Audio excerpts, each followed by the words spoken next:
As per dear children, welcome you all in the online classes of Bishop Academy, and today we shall discuss some important numerical important for board. The first numerical is a toroid has a core of inner radius 20 centimeter and outer radius 22 centimeter, around which 4200 turns of wire wound if the current of wire is 10 ampere. I जो है वो 10 ampere है आपका, और total number of turn है 4200, और R1 inner radius है 20 centimetre, outer radius है वो 22 सेंटीमीटर. ओके, आपको inside the core of toroid पता करना है. तो कोर के अंदर आउटसाइड द टोराइड. अच्छा ठीक है, पहला पता करते हैं इनसाइड द टोराइड. उसके लिए फॉर्मूला होता है B = μ0 Ni. ध्यान रखेंगे यहाँ पर n जो होता है number of turn per unit length होता है. करंट तो आपको गिवन ही है, लेकिन यहाँ हमें पता है टोटल नंबर ऑफ टर्न. तो हम पता करें कि पर यूनिट लेंथ में कितने नंबर ऑफ टर्न होंगे. लेकिन यहाँ पर दिक्कत है कि टोराइड का टोटल लेंथ निकालने के लिए हमारे पास दो रेडियस लिया गया है, इसलिए सबसे पहले हम मीन रेडियस निकालेंगे. मीन रेडियस R = हो जाएगा R1 + R2 / 2. R1 का वैल्यू है 20 + 22 / 2, 21 सेंटीमीटर. ये हो गया आपका मेन रेडियस. अब हम n का वैल्यू निकालें, यानी total number of turn per unit length. तो टोटल टर्न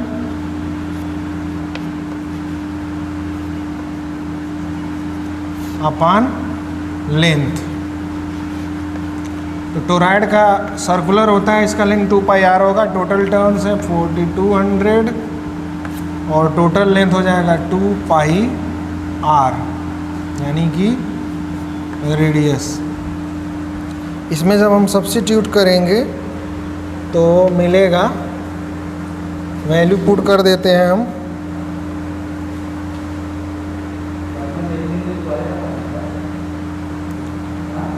इसका वैल्यू पुट करेंगे, सॉल्व करेंगे तो आएगा 1000 अपॉन पाई.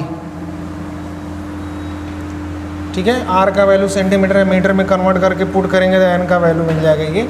अब मैग्नेटिक फील्ड पता करना है हमें, पुट करते हैं वैल्यू. B = μ0 n का μ0 का वैल्यू होता है 4π × 10⁻⁻⁷. n का वैल्यू है 1000 अपॉन पाई, और करंट की वैल्यू है 10 एम्पियर × 10. पाई से कैंसिल हो जाएगा. सबको सॉल्व करेंगे तो 10⁴, 4 × 10⁻⁷ -4 हो जाएगा -3. B = 4 × 10⁻³ Tesla. ये आपका जो है मैग्नेटिक फील्ड हो जाएगा, या इसको वही 0.04 लिख सकते हैं इसको. तो ये मैग्नेटिक फील्ड आपका निकल गया पहला. अब पूछा हुआ है दूसरा क्वेश्चन, आउटसाइड द टोराइड. तो टोराइड के आउटसाइड में मैग्नेटिक फील्ड 0 होता है, और empty space surrounded by the toroid, यहाँ भी मैग्नेटिक फील्ड 0 होता है. आपको मैंने पहले ही बताया था ये. ठीक है, तो ये आपका सॉल्यूशन रहा इस क्वेश्चन का. बढ़ते हैं नेक्स्ट क्वेश्चन की ओर. सेकेंड क्वेश्चन है, an electron after being accelerated through a potential difference of 100 volt enters a uniform magnetic field of 0.004 Tesla perpendicular to direction of motion. Calculate the radius of the path described. ठीक है, सबसे पहले जो data given है note कर लेते हैं. Voltage दिया हुआ है 100 वोल्ट, और इलेक्ट्रॉन को यहाँ पर एक्सेलरेट किया जा रहा है, और मैग्नेटिक फील्ड दिया हुआ है B 0.004 tesla. Perpendicular to the direction of motion. Radius हमें कैलकुलेट करना है. सबसे पहले क्वेश्चन को समझते हैं. जब कोई इलेक्ट्रॉन मैग्नेटिक फील्ड में पास करेगा, तो चूंकि इलेक्ट्रॉन एक चार्ज है और चार्ज पार्टिकल मैग्नेटिक फील्ड में जब मोशन करेगा तो उस पर एक फोर्स लगता है जिसको हम मैग्नेटिक फोर्स कहते हैं F, और इसकी जो वैल्यू होती है Q V B sine theta होता है। ओके, चूँकि परपेंडिकुलर जा रहा है तो साइन 90 रखेंगे, इसका वैल्यू 1 हो जाएगा। ये तो फोर्स लगेगा, चार्ज तो हमें पता ही है इलेक्ट्रॉन है, वेलोसिटी नहीं पता है इसका, और मैग्नेटिक फील्ड भी पता है। तो पहला टास्क हमारा है वेलोसिटी पता करना। वेलोसिटी के लिए हमारे पास क्लू दिया हुआ है, वोल्टेज लगा हुआ है। इलेक्ट्रॉन जो है एक पोटेंशियल डिफरेंस से एक्सेलरेटेड है, तो पोटेंशियल के द्वारा जो वर्क होता है, ज़रा ध्यान दें, यानी कि जो W is equals to V is equals to जो होता है वो W/Q होता है। ठीक, तो अगर यहाँ से हम W पता करें तो जो W होगा वो क्या हो जाएगा, V इंटू Q, और यही वर्क डन आपका एनर्जी में कन्वर्ट हो जाएगा जब एक्सेलरेट होगा कोई ऑब्जेक्ट। तो इसको हम वर्क को एनर्जी में कन्वर्ट कर लेते हैं, 12mv², और V आपका 100 दिया हुआ है, या रहने देते हैं V ही रहने देते हैं। Q का वैल्यू दिया हुआ है, इलेक्ट्रॉन है, E रख देते हैं इसका वैल्यू। यहाँ से V का जो वैल्यू आएगा, V वेलोसिटी का जो वैल्यू होगा 2 यहाँ मल्टीप्लाई हो जाएगा, 2eV/m, और ये सब रूट में आ जाएंगे। ये हमारा वेलोसिटी का वैल्यू रहा। अब हम अगर फोर्स की बात करें तो देखिए, जो फोर्स इस पर लगेगा इलेक्ट्रॉन के ऊपर, वही इलेक्ट्रॉन को सेंट्रीपिटल फोर्स प्रोवाइड करेगा, यानी कि centripetal force mv²/r is equals to applied force E। Charge की जगह मैं E प्लेस कर दे रहा हूँ, V के प्लेस पर हमारे पास है √2eV/m, और मैग्नेटिक फील्ड आपका कैपिटल B है। ये हमने जो है यहाँ पे लिया। अब हमें R को सब्जेक्ट करना है, तो यहाँ से R को अगर हम सब्जेक्ट करें तो R का जो वैल्यू आएगा वो हमारे पास होगा R is equals to √2mEV/EB।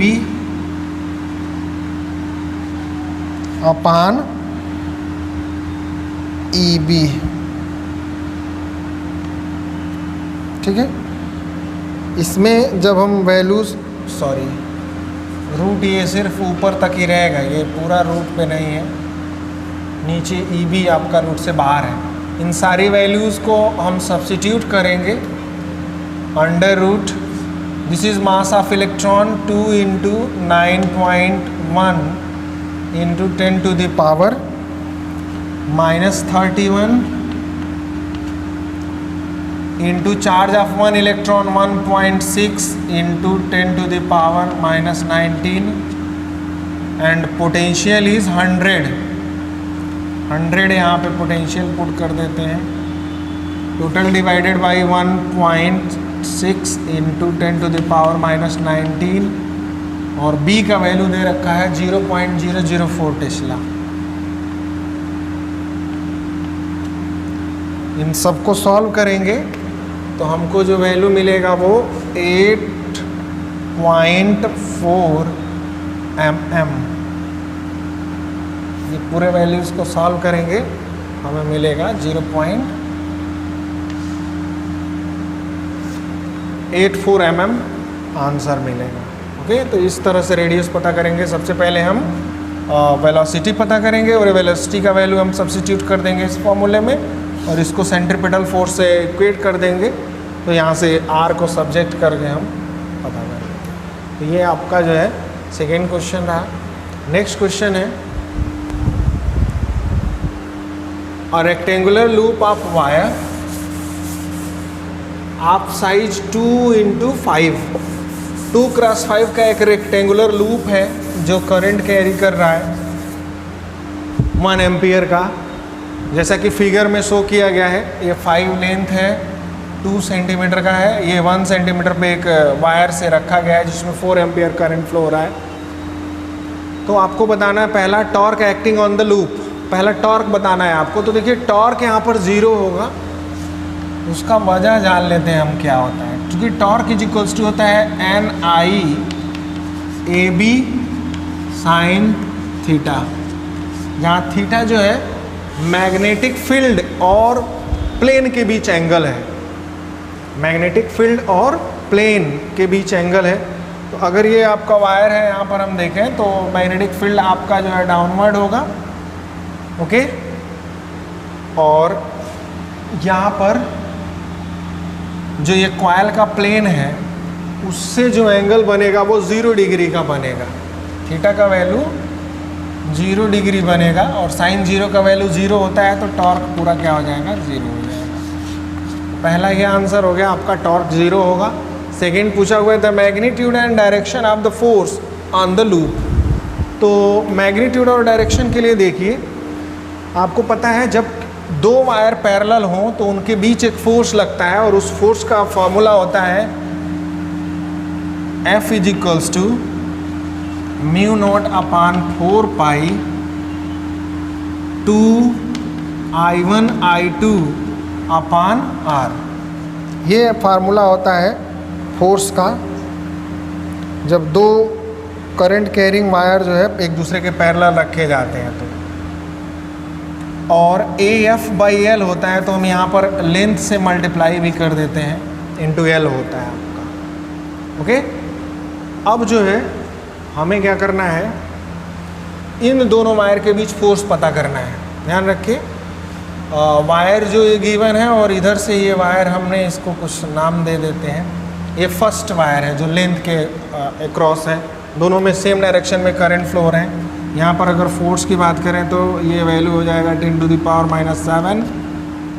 2 current I1 का जो वैल्यू होगा वो है 4 एम्पियर, I2 का वैल्यू है 1 एम्पियर, अपान R का वैल्यू जो है वो 1 सेंटीमीटर है, मीटर में कन्वर्ट करेंगे 10⁻⁻², इंटू लेंथ जो वायर का है वो पूरा ये 5 सेंटीमीटर है, तो इसको हम 5 सेंटीमीटर है मीटर में चेंज कर देते हैं।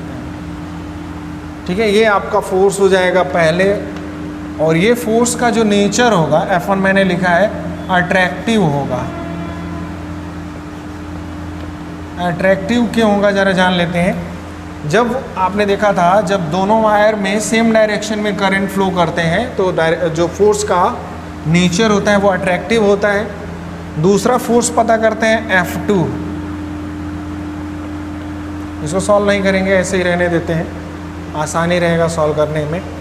F2 फोर्स जो है ये ब्लैक वायर और ये वायर जो नीचे की तरफ करंट फ्लो कर रहा है, यानी दूसरे साइड में जो साइड है रेक्टेंगल का, वो हो जाएगा आपका इसी फार्मूले के अकॉर्डिंग म्यू नॉट अपान 4 पाई का value 7 into magnitude of 2 I1 I2 same है 4 इंटू 1 अपान डिस्टेंस यहाँ पर बदल जाएगा, 1 सेंटीमीटर ये है और 2 सेंटीमीटर ये है, ओवरऑल हो जाएगा 3 सेंटीमीटर। 3 इंटू 10⁻⁻² सेंटीमीटर मीटर में कन्वर्ट कर दिया हमने, और ये आपका जो है 5 ही रहेगा 10⁻²। ये हो गया F2। ये रिपल्सिव नेचर का होगा। बाकी जो नीचे वायर है वो इसके परपेंडिकुलर है, इसलिए इस पर कोई फोर्स नहीं लगेगा, इस पर भी कोई फोर्स नहीं लगेगा, बस दो ही वायर पैरेलल हैं तो इन्हीं पर फोर्स लगेगा। अब बात करें तो इस वायर पे जो फोर्स लग रहा है, पहले वायर पे वो मेरी तरफ लग रहा है और इस पर जो फोर्स लग रहा है वो बाहर की तरफ लग रहा है। तो जो नेट फोर्स होगा वो बड़े वाले फोर्स में से छोटे वाले फोर्स को माइनस कर लेंगे, यानी कि net force F is equals to हो जाएगा। आपको पता है पहला वायर नज़दीक है तो पहले पर ही ज़्यादा वायर फोर्स लगेगा, ये होगा आपका F1 माइनस F2। ठीक है, इन दोनों में जो कुछ कॉमन है उनको बाहर कर लेते हैं हम, जैसे कि 10⁻⁷, 4 2 8 बाहर हम कर लेंगे, 5 इंटू 10⁻⁻² ये भी हम कर लेते हैं, यानी कि 5 4 20, 20 में से एक पावर को कम कर लेते हैं, -1 हो जाएगा ये, -1 7 -8, यानी कि 2 इंटू 10⁻⁻8 ये बाहर कर लेते हैं हम, और डिनोमिनेटर में तो डिफरेंस है तो 10⁻⁻2 बस कॉमन ले लेते हैं यहाँ से। बचेगा क्या, यहाँ पर जो कुछ है वो 1 बचेगा, माइनस यहाँ 1/3 बचेगा। सॉल्व करते हैं इसको हम। 10⁻⁻2 8 में जाएगा तो हो जाएगा 10⁻6, 2 इंटू 10⁻⁻6 इंटू, ये सॉल्व करेंगे तो आ जाएगा 2/3। ओके, या इसको हम कह सकते हैं 4/3 इंटू 10⁻⁻6, या 4/3 को हम अगर डिवाइड करें तो 3 से डिवाइड करें तो 1.4, 3 1 जा 3, करंट तो 1 एम्पियर है, 4 एम्पियर, 4 2 जा 8, 8 5 जा 40 होगा, ये सॉरी यहाँ 4 होगा, क्या रहा है, 4 2 जा 8, 8/3 को डिवाइड करेंगे तो आ जाएगा 2.67 इंटू 10⁻⁻6 न्यूटन। और इसका जो नेचर होगा वो अट्रैक्टिव होगा, यानी कि टुवार्ड्स वायर।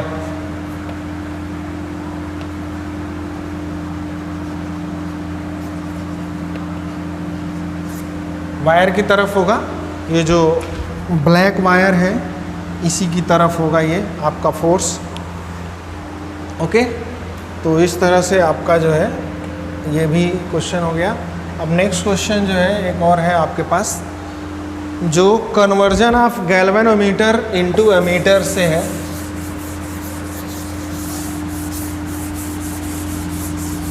देखिए ये भी बहुत ही अच्छा क्वेश्चन है। एनामीटर ऑफ रेजिस्टेंस 0.8 ओम। तो आपको पता है गैल्वेनोमीटर के रेजिस्टेंस को हम G से रिप्रेजेंट करते हैं, 0.80 ओम दिया हुआ है ये। Can measures current up to 1 ampere, यानी कि इसका जो कैपेसिटी है IG मेज़र करने की जो कैपेसिटी है वो 1 एम्पियर तक की है। ठीक है, what must be shunt resistance, yes की वैल्यू आपको बताना है कितना लगाया जाए कि ये 5 एम्पियर तक का करंट मेजर कर ले, यानी आई का मैक्सिमम वैल्यू जो है 5.0 एम्पियर यहाँ तक ये मेज़र कर ले। तो देखिए इसके लिए फार्मूला होता है S is equals to IG/I minus IG into G। Value put करते हैं यहाँ पे वैल्यू पुट करते हैं। IG का वैल्यू जो है 1 एम्पियर है, 1/, ये हो जाएगा 5 माइनस 1 इंटू G का वैल्यू है 0.8। ठीक है, ये हो जाएगा 1/4 इंटू 0.8। इसको सॉल्व करेंगे तो हमें मिल जाएगा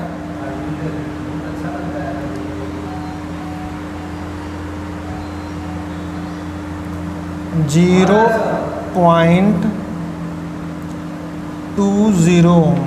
ठीक है, इतने ओम का रेजिस्टेंस आपको लगाना होगा। ठीक है, शंट रेजिस्टेंस। और आगे पूछा है what is the combined resistance of the ammeter. Combined resistance, तो जब हम अमीटर बनाते हैं तो पैरेलल में लगाते हैं, तो जो इक्विवेलेंट रेजिस्टेंस होगा आर इक्विवेलेंट जो होगा वो S into G/S plus G। ये करेंगे हम तो 0.8 इंटू 0.2 अपान ये 1 हो जाएगा, ऐड करेंगे तो। ठीक है, मल्टीप्लाई करेंगे तो 0.16 ओम। ये इक्विवेलेंट रेजिस्टेंस आपका हो जाएगा। ओके, तो इस तरह से ये हमारा जो है क्वेश्चन हो गया। Thank you for watching. इस तरह के तमाम सारे क्वेश्चन आप बोर्ड के कर सकते हैं। आप अपने